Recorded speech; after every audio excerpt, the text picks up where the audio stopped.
Já estamos aqui com o pessoal conectando, então, bom, vamos dar início ao nosso webinar de hoje.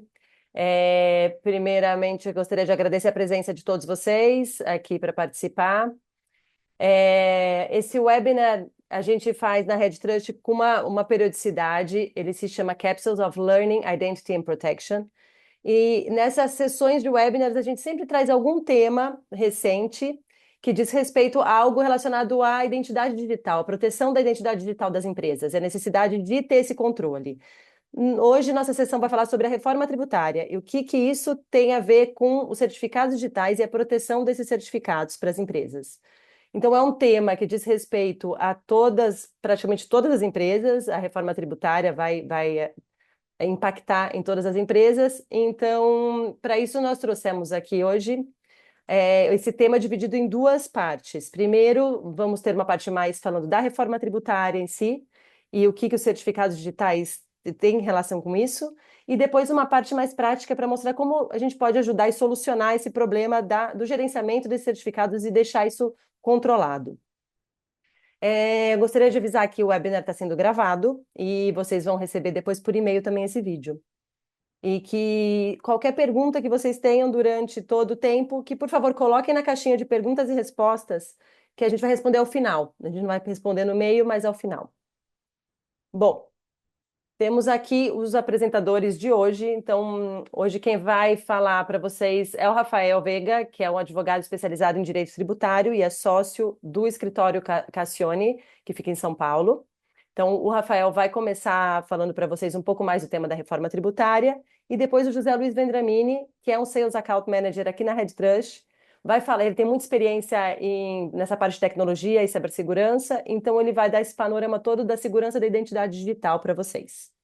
Então, apresento os dois. Bem-vindo, Rafael, José Luiz, e o Rafael pode assumir aqui, daqui para frente. Olá, bom dia a todos. Bom dia, vamos lá. Um primeiro prazer, obrigado às Trust pelo convite. É um prazer falar sobre reforma tributária e discutir esse tema. Acho que sobre um enfoque interessante que é a gente vem discutindo.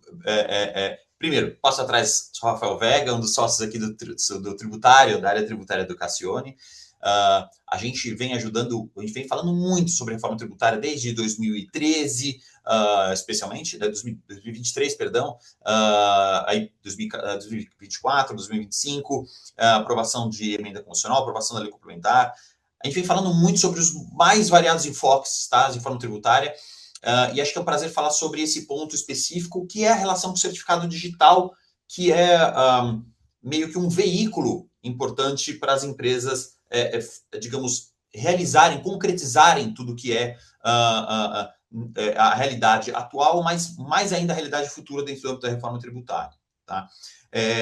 A gente já fez muitos seminários sobre isso e acho que uma coisa que a gente pode falar sobre a reforma tributária é que ela é transformacional. Tá? Então, a reforma tributária, e eu vou falar super rapidinho aqui, para dar uma pincelada sobre a reforma tributária, mas para poder endereçar o tema de por que a gente vê isso como importante e como ela é transformacional para a gente como sociedade.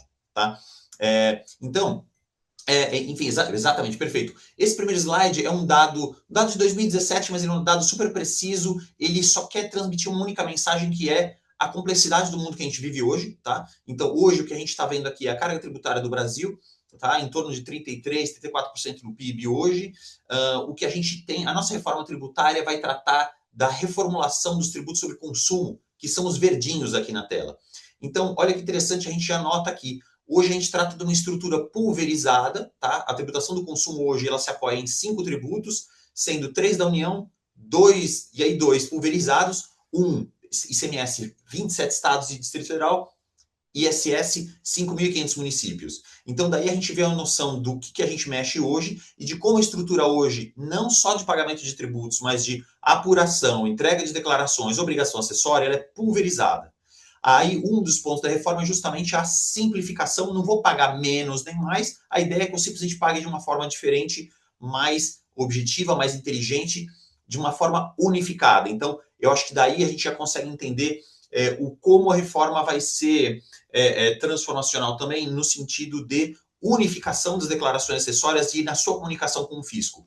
Hoje eu faço de uma forma completamente pulverizada, dá para a gente entender aí na tela. Eu passo a tratar isso de uma forma unificada. Se puder passar um slide, por favor. Aí como é que funciona? Eu vou sair desse cenário para ir para o quê? Para ir para esse tributo novo, né? Então eu elimino todos os tributos roxinhos aqui, morre, basicamente, vai, em termos mais simplificados, o IPI, mas principalmente PIS/COFINS, parte federal, ICMS estados, ISS municípios, são todos convertidos em em uma única matriz, vou dizer assim, que tem, digamos, com duas faces da mesma moeda, né? É um único tributo, vou dizer assim, de uma forma técnica, em que eu tenho uma única lei, uma única apuração, uma única organização, só que eu tenho duas alíquotas, né? Alíquota federal e alíquota estadual, que é estadual e municipal, alíquota local, digamos, que é o IBS, né? Mas eu tenho uma única apuração, né? Então, até podemos passar mais um. Então, o que acontece, né? Basicamente, essa é a alíquota estabelecida pelo teto da emenda constitucional, né? 26,5%. A gente acredita que vai ficar aí entre isso e 28%, são os cálculos da Fazenda. Mas, em super apertada síntese, eu vou ter uma alíquota dada pelo ente federal, válido para todo o Brasil, e vou ter uma alíquota local dada por uma somatória entre estados e municípios. Mas, para a gente aqui, o que importa é o seguinte, eu vou ter uma sistemática unificada, tá? Eu vou ter uma apuração centralizada, não tenho mais... ela parece um pouco mais com o que a gente hoje vive no PIS/COFINS em termos de apuração, porque ela é federal, ela é unificada. Já se eu tenho, por exemplo, apuração de ISS e ICMS, para quem tem mais de um estabelecimento, sabe que tem que seguir as normativas de cada um dos entes regionais. Eu não vou ter mais isso, eu vou ter uma única forma de me comunicar com o fisco, né? Claro que respeitando as alíquotas regionais, tá? E aí, podemos até passar mais um, por favor?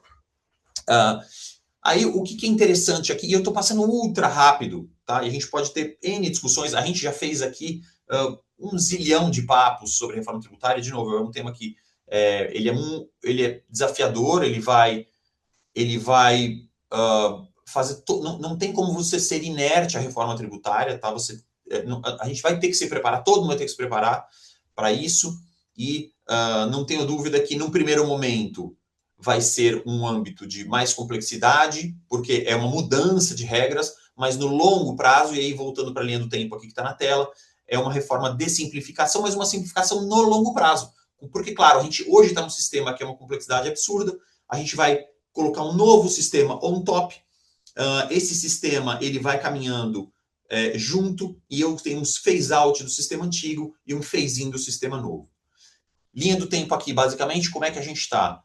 2026, basicamente período teste, né? O que a gente teve já em janeiro desse ano? A gente já teve os primeiros layouts e questões sistêmicas dos novos parâmetros de nota fiscal eletrônica. Então, a gente vinha de notas fiscais eletrônicas em âmbitos pulverizados, cada estado e município tinha uma, né, com algumas normas federais. Aí eu já tenho, a partir de 1º de janeiro desse ano, eu já tenho alguns campos novos que eu fui colocando nessa nota fiscal eletrônica para ela conversar com o sistema. Então, o que a maior parte das empresas fez na virada de 25 para 26? Tentou adequar sistema. Então, a parte da empresa mais atualizada para a reforma é TI, né? Porque no final, assim, a preocupação era o seguinte, né? Muito se falou, puxa, qual vai ser o impacto para mim? Será que eu sou ganhador, sou perdedor? Não sei. Mas uma coisa que aconteceu eu precisava emitir nota em 1º de janeiro. Né? Então, esse foi no final, falando com muitas empresas, esse no final foi o lado que mais andou das empresas. Então, a empresa até hoje não sabe direito qual é o impacto para ela. Mas a nota fiscal está sendo emitida porque senão a empresa para. Né? A fatura é o oxigênio da empresa. Né? Então, como é que funciona aqui em termos de... Legal, então a gente já está nesse ambiente meio mock, né? nesse soft opening em 26. 27 o jogo começa para valer, PIS/COFINS morrem, eu vou para a parte federal, implementação da CBS, 27, 28 igual, 28, 29 em diante começa a parte estadual e municipal, e aí sim eu começo com a dualidade de sistemas estadual e municipal. Estadual vai caindo, estadual e municipal cai em 10% ao ano, até 33, então 10, 10, 10, 10, cai o resto. Primeiro, faço o cálculo total do sistema atual, menos 10% em 29, e cálculo do sistema atual só com 10% em 29, e eu vou fazendo essa transição. Mas, enfim, então acho que isso Então, essa transição é interessante para, de novo, ver como a gente migra de um sistema para outro. Tá? E aí, falando de sistema, podemos passar aqui, por favor, mais outro. Acho que aí o que a gente queria, a nossa mensagem chave aqui é uma questão do seguinte: hoje, o sistema eletrônico, hoje, o Brasil já é hoje um dos países com maior nível de documentação eletrônica em termos fiscais do mundo, tá? Então, o Brasil, ainda que sejam, digamos, a legislação, culpa nossa dos advogados tributaristas, ainda que seja um completo caos, a parte eletrônica, Receita Federal e SPED e tudo mais, ela é bastante eletrônica em termos mundiais. Então, assim, já ter uma identidade eletrônica, ter um certificado digital, que é o veículo pelo qual você imprime essa sua identidade, é importante?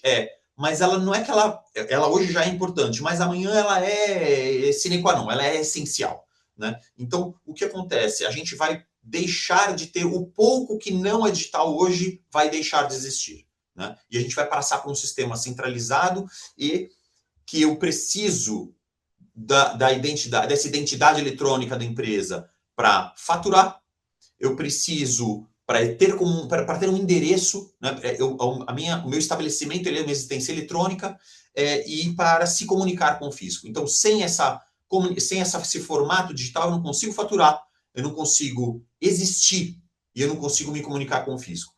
Então, esse eu acho que eu coloco o nível do quão obrigatório isso é para as empresas entender isso. E a forma do jeito que eu faço isso de uma forma simplificada, não dá nem para cada estabelecimento fazer de um jeito, fazer no final do mês, dar uma olhada lá com o contador. Essas formas, elas ficam, digamos, isso passa a ser efetivamente de novo, essa quase como uma existência virtual da empresa mesmo. Tá? Inclusive porque não só o documento fiscal eletrônico, né, que é a nova nota fiscal eletrônica, o DFE, precisa disso, como eu também vou ter uma apuração eletrônica dos tributos, tá? Então, não só por conta do split payment, né, que está vindo aí, que está sendo terminado em termos de layout e de software, digamos, né? Mas, de toda forma, eu tenho, em todo o contexto da reforma tributária, eu tenho elementos eletrônicos, seja de fiscalização, seja de transmissão da documento fiscal, seja de apuração. A própria apuração, né, que a gente vai ver os instrumentos da apuração assistida, por exemplo, junto com o split payment. O que é apuração assistida? O que é split payment? Quando você vai fazer um pagamento para um fornecedor hoje, você paga o teu fornecedor apura o tributo dele e ele que paga o fisco, né? Ou não. E aí existe espaços para N questões, né? Um sonega, outro atrasa o tributo, etc. e tal. No split payment, o que acontece? O próprio banco já vai reter a parcela do tributo que está destacada na nota fiscal, manda para o governo, aliás, manda para o governo, não. Ela tira a parte do tributo, a parte sem tributo passa para a empresa, a parte do tributo destacada na nota fiscal, o banco ou instituição financeira vai ter 3 dias para fazer uma liquidação entre créditos que você tem ou não, passar o tributo devido para o governo, pós-créditos, e o resto para a empresa. Mas o que é o ponto aqui é o seguinte, que esse é um ponto-chave no âmbito da apuração assistida. Então, tudo vai existir uma apuração eletrônica das suas obrigações, seja de débito, inclusive o casamento de débito-crédito, a partir do momento que você entrega as suas obrigações, a sua nota fiscal eletrônica, né, a sua DFE, eu tenho uma própria apuração assistida que vai já meio que fazer o cálculo disso. Ou seja, se eu não tenho um contato eficiente e organizado com o Estado, com o fisco aqui, eu não só não faturo, como eu nem entendo a apuração que está acontecendo comigo. Eu não consigo me comunicar e entender o que, digamos, todo esse fluxo de informações, é um fluxo brutal de informações, tá? Ocorrendo em âmbito eletrônico. A Receita Federal, no ano passado, via Serpro, na verdade, investiu 700 milhões de reais em CAPEX de hardware para o processamento eletrônico das obrigações acessórias. Acho que esse número dá um pouco o norte do que a gente está falando em termos de preparação de ambiente eletrônico para a nova reforma tributária.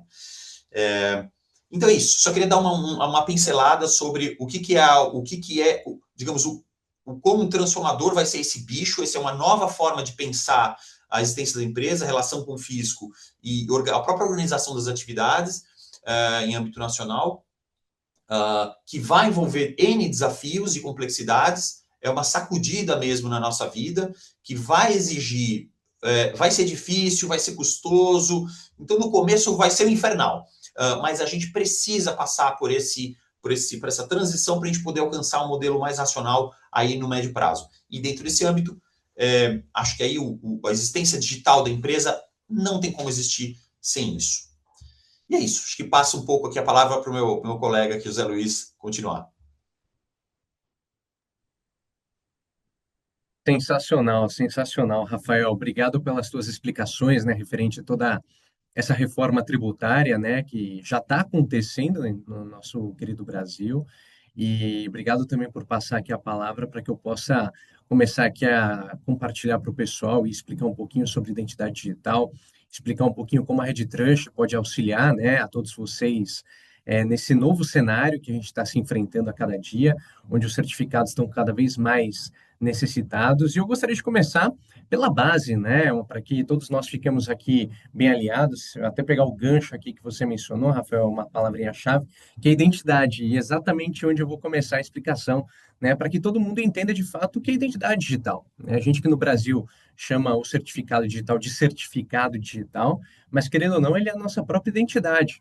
Né? Se a gente for olhar para uma ótica mais física, né, no mundo real em que a gente vive, poxa, todos nós temos um nome, todos nós temos um sobrenome, e todos nós temos um documento, né, um CPF.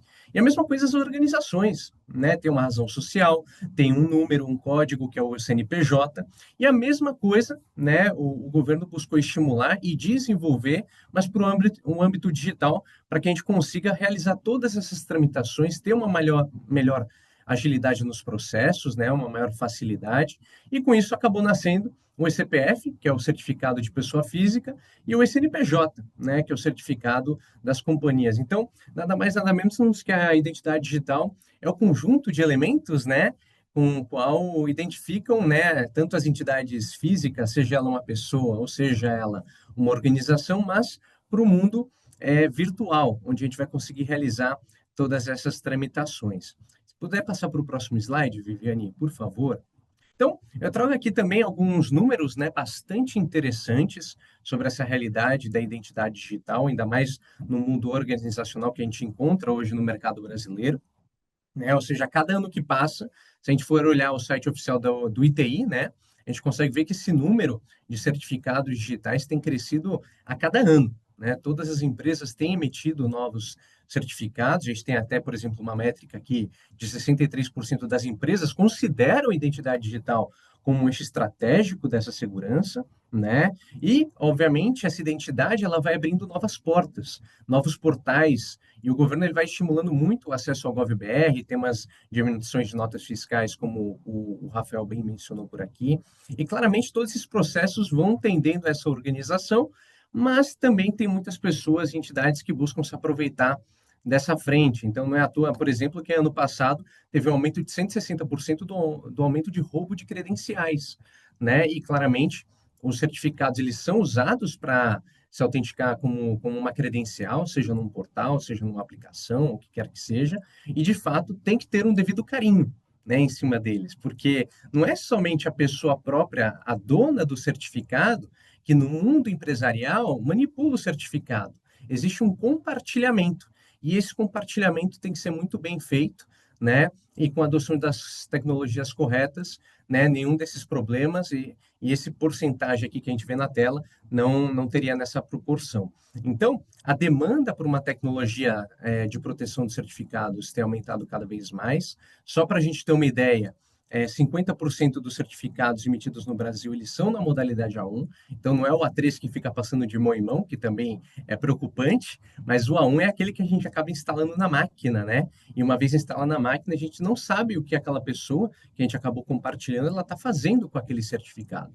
E é importante a gente ter essa devida precaução e botar a tecnologia certa para funcionar e proteger eles. Então, dando sequência aqui na apresentação, né, eu vou estar linkando muito né, o que o Rafael trouxe aqui para a gente, né, com a temática da reforma tributária, mas indo para um escopo aí, engatando no tema com certificados digitais, é que, claro, vai ser uma loucura, né, toda essa mudança, mas no final do túnel sempre tem uma luz e a gente busca que isso também venha para melhor, né, e para melhor também vai necessitar o uso dos certificados digitais. Até pegando a frase aqui do Rafael, né, ou seja, a reforma não criou a exigência, né, do certificado, mas o novo sistema precisa sim ou sim dele, tá certo? Então, seja para apurações aí tributárias, né, onde elas estarão cada vez mais automatizadas, o cruzamento desses dados fiscais também, onde correrão a nível nacional, a validação dessas informações também, a depender desses sistemas totalmente integrados, e a unificação desses impostos, né, ou seja, essa pulverização que o Rafael bem explicou no início da agenda, né, essa unificação vai fortalecer ainda mais os mecanismos de controle digital.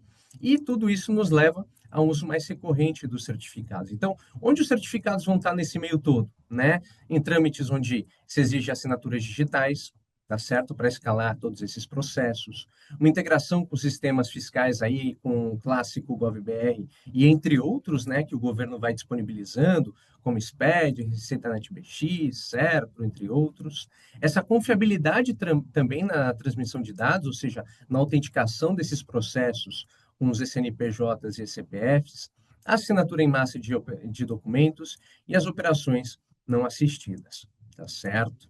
Então, explicando um pouquinho mais aqui, né, e como a gente deve se preparar para essa gestão de certificados digitais, eu gostaria de provocar todos vocês que estão aqui nesse webinar, né, que nunca imaginaram em gerenciar, proteger, controlar da melhor forma possível os certificados. Existe um caminho, eu vou tentar passar aqui o caminho para vocês, tá legal? E é importante vocês se anteciparem, porque as empresas que de fato se anteciparem com a gestão correta dos certificados digitais vão ter uma vantagem excepcional. Por quê? Vocês vão ter uma maior eficiência operacional, vocês vão conseguir reduzir os erros de trabalho, né, e evitar um retrabalho, que isso é o pior dos mundos. Uma melhora, né, nessa preparação para as auditorias, tá certo? Então, o pessoal já está se preparando esse ano que vem já começa a tocar o barco, de fato. É importante que todos vocês estejam aí devidamente preparados e, consequentemente, toda essa escalabilidade para acompanhar o novo modelo. Então, simplesmente, né, se a gente olhar para o lado direito aqui do slide, o processo é mais ou menos simples, onde eu convido vocês, obviamente, a revisar a própria infraestrutura atual, né, dos certificados, mapear os sistemas que estão sendo utilizados com certificados, mapear as pessoas que estão usando esses certificados e o propósito delas terem esses certificados em mãos. Depois disso, analisar no mercado, né, e adotar uma tecnologia para auxiliar nessa gestão centralizada dos certificados e conseguir automatizar esses processos de assinatura, né, de processos, garantindo, né, total disponibilidade com segurança, né, em cima deles, tá certo? Então, avançando para o próximo slide, né, a mensagem que a gente quer deixar aqui para vocês é que esse novo cenário onde a gente se encontra atualmente, que ele é totalmente volátil, ele é totalmente imprevisível, tá certo? A gente consiga, né, no meio disso tudo, né, organizar todos esses processos digitais com confiança, tá? Uma maior digitalização, integração entre sistemas e o cruzamento automatizado dessas informações cresce a importância da gestão dos certificados. Por quê? Porque cada vez mais eles serão usados, tá certo? E é importante que vocês tenham essa preocupação.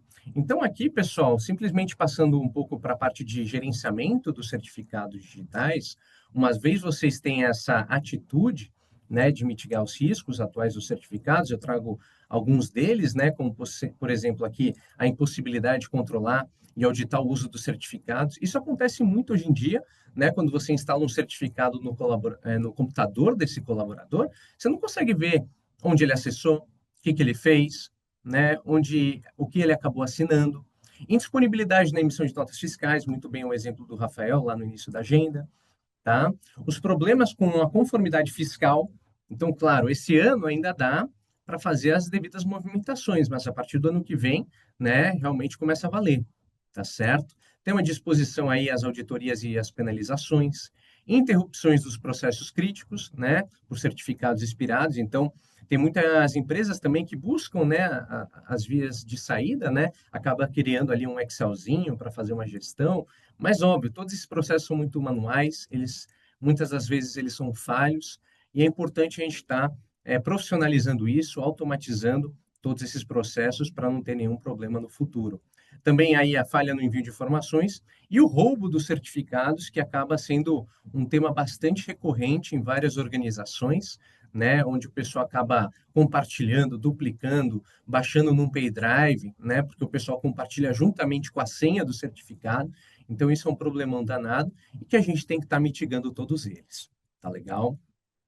Então, pessoal, aqui para vocês, né, eu trago um pouquinho a luz do fim do túnel, né, que são os benefícios que a RedTrust acaba trazendo, né, com a nossa tecnologia de gestão de certificados digitais, a gente que foca muito em toda essa questão de custódia, em toda essa parte de centralização, casada, né, obviamente, com a gestão e rastreabilidade, mas o mais importante, com compliance, né? A gente que é uma empresa muito séria do mundo de cibersegurança, onde a gente quer trazer uma solução totalmente criptografada, em conformidade com a LGPD. Nós contamos com a ISO 27001, que é voltada para a segurança, ISO 9001, voltada para a qualidade, entre outras certificações. Mas o mais importante é que vocês possam trabalhar com paz e usar os certificados da forma certa, para o que vocês precisarem no dia a dia. Alguns exemplos, por exemplo, né, conseguir definir as políticas de uso para esses certificados através da nossa plataforma. Tá? Ter total visibilidade, né, no uso desses certificados, onde cada colaborador está acessando, né, se alguém tenta acessar onde não deveria também ser notificado, e obviamente a plataforma ela acaba bloqueando. Autenticação em plataformas governamentais, criando essa liberação de quem pode acessar onde. Também temas relacionados à assinatura. Tá legal? Caso vocês tenham alguns processos de assinatura que envolvam os certificados, é possível aí fazer essa conexão com a criptografia dessas comunicações, automatizações dos processos e também, né, vinculando até mesmo com a nuvem para customizar com SharePoint, se vocês até desejarem isso. Tá legal? Então, em resumo, né, para explicar um pouquinho para vocês quem é a RedTrust, eu não vou estar de fato aqui fazendo uma demonstração do produto, né? Essa parte a gente vai deixar para cada um de vocês, caso estejam interessados, né? A gente vai convidá-los para uma reunião, né, personalizada para cada um de vocês. Mas eu acho que é importante vocês conhecerem a RedTrust, quem nós somos, de onde a gente vem, obviamente. Nós somos uma empresa espanhola, já consolidada no mercado de gestão de certificados desde 2011, né, 2010, já faz aí alguns anos, né, onde o mercado espanhol, aliás, o governo espanhol, começou a estimular o uso dos certificados, assim como já tem ocorrido no território brasileiro. Tá? Então, as empresas também se preocuparam com a identidade digital delas, né? Os representantes legais que compartilham os CPFs deles com as equipes também se preocuparam e acabamos aí desenvolvendo a nossa tecnologia nessa época, conquistando o nosso primeiro cliente. Depois a ferramenta ela foi evolucionando. Em 2017 a gente lançou o RedTrust que a gente conhece hoje, mas ele já está totalmente evoluído também atualmente. Em 2019 aconteceu um ponto de inflexão, onde a RedTrust foi comprada por uma empresa norte-americana, né, presente no mundo todo, chamada Keyfactor. Então, isso impulsionou a nossa marca RedTrust a crescer e buscar, obviamente, novos mercados. E a gente acabou se internacionalizando e aterrissando no mercado brasileiro desde 2023. A partir daí, a gente ganhou mais confiança, né, da nossa clientela, do mercado e, obviamente, né, o mercado se conscientizou de fato, né, do perigo de deixar os certificados à mercê. Né? Então, contem com o nosso apoio. A gente tem mais de 1.500 clientes confiando na nossa tecnologia ao redor do mundo e somos mais de 50 colaboradores só a equipe RedTrust, mas a nível Keyfactor somos mais de 700. Então, para arrematar aqui para vocês, pessoal, né, para que vocês possam, de fato, controlar os certificados digitais da melhor forma possível, eu trago aqui 3 pontos, né, como vocês estão vendo na tela. Proteção. É importante a gente ter essa custódia, né, e assegurar todos esses certificados digitais em um único repositório centralizado e acabar com essa pulverização de um certificado para lá e para cá. Eliminar, né, de fato, essa instalação nas máquinas e prevenir qualquer roubo ou cópia deles. Segundo ponto, controle. Ou seja, é importante a gente conseguir definir políticas e parametrizar quem pode usar, quando pode usar, para que vai usar. Limitando esses acessos para os usuários e plataformas, vocês vão conseguir obter uma maior organização e um melhor rendimento aí das tarefas, né, e resultados, tá legal? E a gestão, para concluir, né, toda essa parte de gerenciamento do ciclo de vida dos certificados, né, relatórios aí dos eventos e uma redução do esforço operacional, tá bem? Então, essa é a mensagem de fato que eu queria estar passando para vocês, juntamente com o Rafael. Temos aqui na tela também alguns dos muitos clientes que nós temos. Nós somos uma empresa muito agnóstica, onde a gente busca atender desde a empresa, aquela pequenininha que tem um certificado, 5 usuários, a empresas grandes que têm mais de 1.000 usuários, mais de 1.000 certificados, porque a gente entende a realidade de vocês.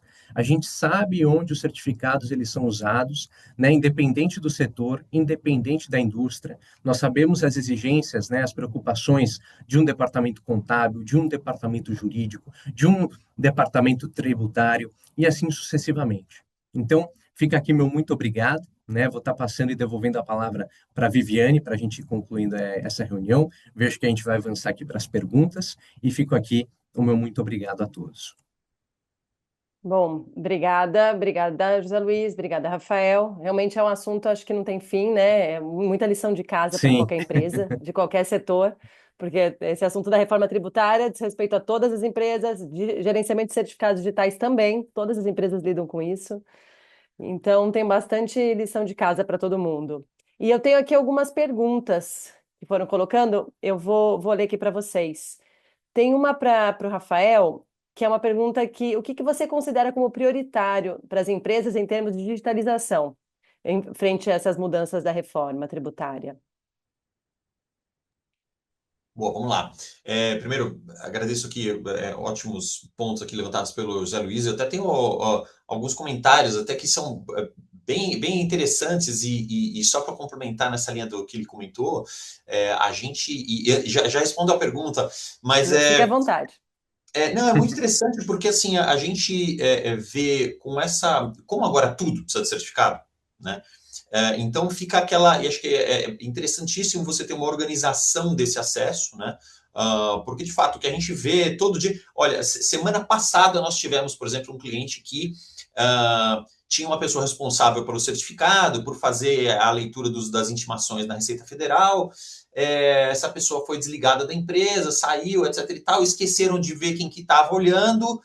Resumo, a empresa recebeu uma intimação, não viu, virou uma execução fiscal de 30 milhões de reais, de um tema que poderia ser resolvido administrativamente. Agora a empresa vai ter que levantar garantia, apresentar depósito judicial e ter uma longa discussão porque teve uma questão, digamos, uma falha de procedimento que poderia, né, que no âmbito da representação digital da empresa.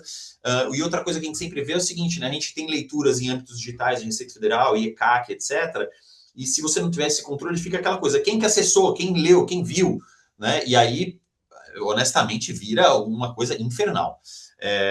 Né? Não, aparece lá, documento aberto, por quem, quando, né? Enfim.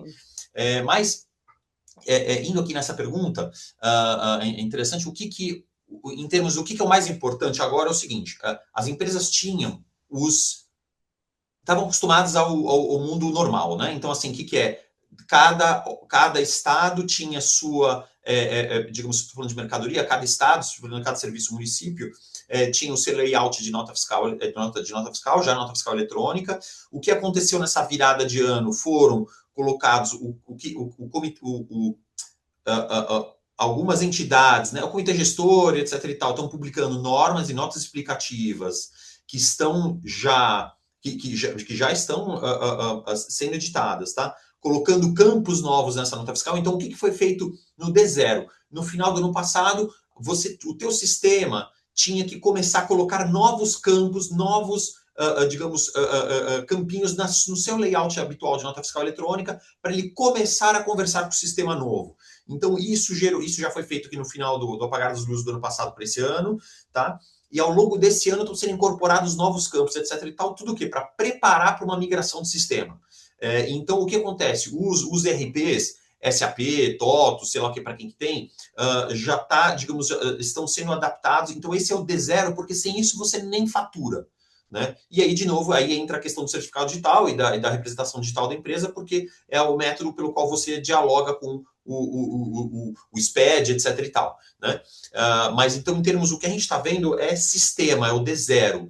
Mas o que aconteceu? As empresas acabaram focando, não vou dizer excessivamente porque precisava focar, mas acabaram, a maior parte das empresas que a gente vê focou bastante na parte de sistemas e deixou para um segundo momento. Então tem muita gente agora começando a entender o que a reforma vai representar para eles do ponto de vista, aí sim, fiscal, de impacto efetivo para a empresa. Então a gente, digamos, os TIs estão mais avançados. Agora o TI precisa continuar acompanhando isso, porque ele não pode perder esse fio da meada.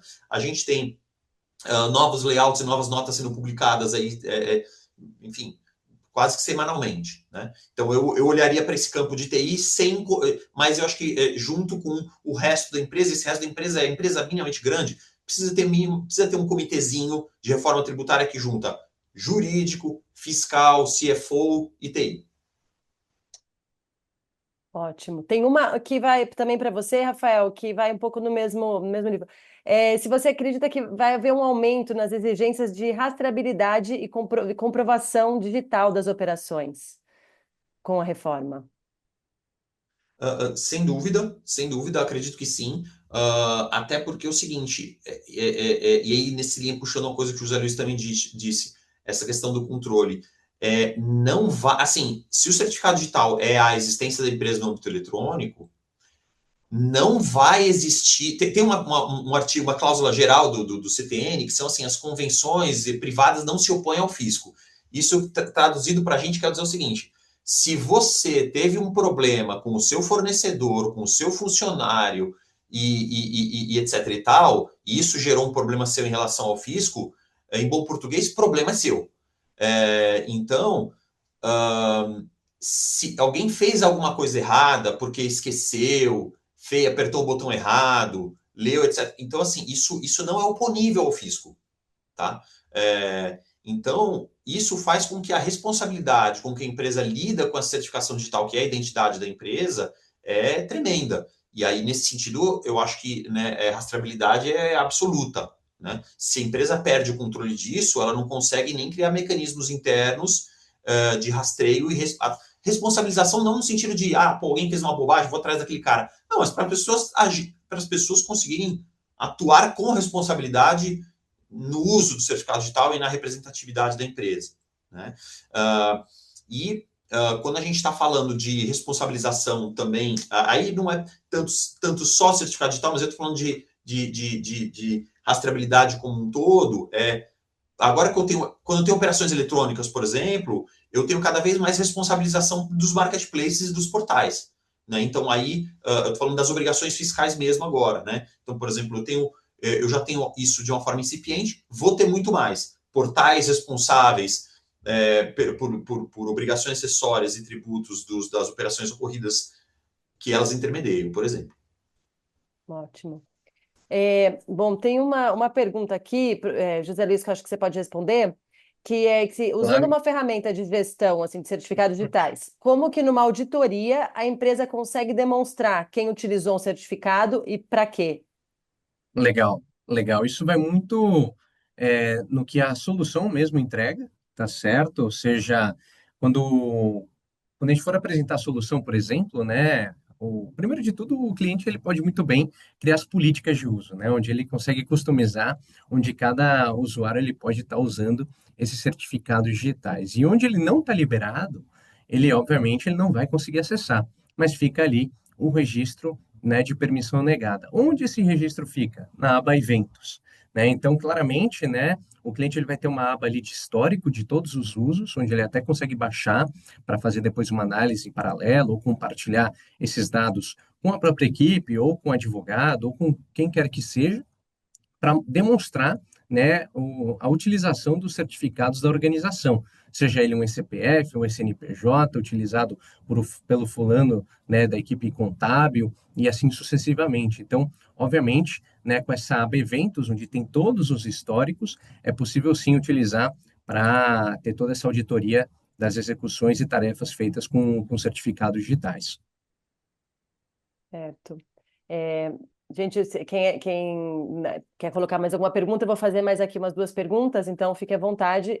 Tem uma aqui também, se é possível a pessoa delegar o uso do certificado a alguém que não está na empresa, José Legal, Luiz. legal. Essa é uma dúvida que eu acabo recebendo bastante, com bastante recorrência, né? Até nas apresentações, né? Com cada cliente. A gente sabe muito que muitas empresas, né? Tem, por exemplo, um advogado externo, tem uma empresa de contabilidade externa que presta esse serviço, né? E acaba utilizando os certificados em nome do representante legal ou em nome da organização, quando é o CNPJ. Então, sim, é totalmente possível. Tá? Independente se ele é interno ou externo, a licença Red Trust é feita por usuários e aí o cliente ele pode destinar esse uso das licenças para quem ele quiser, simplesmente criando um usuário externo, dando as devidas credenciais a essa pessoa ou entidade, e aí ela vai poder executar as tarefas onde esse cliente está customizando ela a trabalhar ou não, tá bem? Com a criação de Uhum. políticas. Ótimo. Eu vou ler aqui uma última pergunta aqui. Sobre o processo, como faz a implantação da Red Trust? Se precisa ter alguém dedicado a essa implantação? Legal. Isso vai depender bastante da modalidade da Red Trust que o cliente selecionar, né? Nós temos atualmente 3 modalidades para o mercado brasileiro: um cloud multitenant, né? O cloud MSP, mas eu separaria o mundo cloud e o mundo virtual, né? Que é a modalidade on-premise. Então, a solução cloud é bem prática, né? O nosso time de Customer Success acaba criando esse ambiente, depois simplesmente o cliente tem que ativá-lo, tá certo? E o ambiente virtual, aí precisa realmente de um apoio do cliente, né? Porque a gente vai acabar criando uma máquina virtualizada, e aí esse ambiente virtualizado que o cliente tem, né? A gente vai fazer essa combinação, e aí, obviamente, vai ter o apoio do time de Customer Success para realizar todo esse procedimento. Não tem nenhuma complexidade, mas é também fácil para fazer tudo isso. Bom, eu acho que a gente encerra por aqui. Eu quero mais uma vez agradecer a participação de todos e do José Luiz e do Rafael. Fiquem à vontade se vocês quiserem fazer alguma última observação ou uma declaração final. Bom, do meu Senão a lado, fico gente. meu muito Hum. obrigado aqui pelo convite, Viviane, e da parte aqui da equipe comercial, a gente fica totalmente à disposição para qualquer um de vocês aqui presentes, né, virem conversar conosco. Foi um prazer aqui participar desse evento. Boa. E da minha parte, igualmente, agradeço o convite novamente. A reforma é uma coisa muito extensa, muito longa. Acho que a gente mais puder trocar ideias todos sobre os mais diversos prismas aqui, óticas, é legal, fico à disposição. A gente fica à disposição também para... A gente já fez N apresentações disso. E, aqui no escritório a gente bateu 250 apresentações de reforma tributária sobre as mais variadas óticas. É um prazer colaborar com vocês e também ficamos à disposição. Um abraço.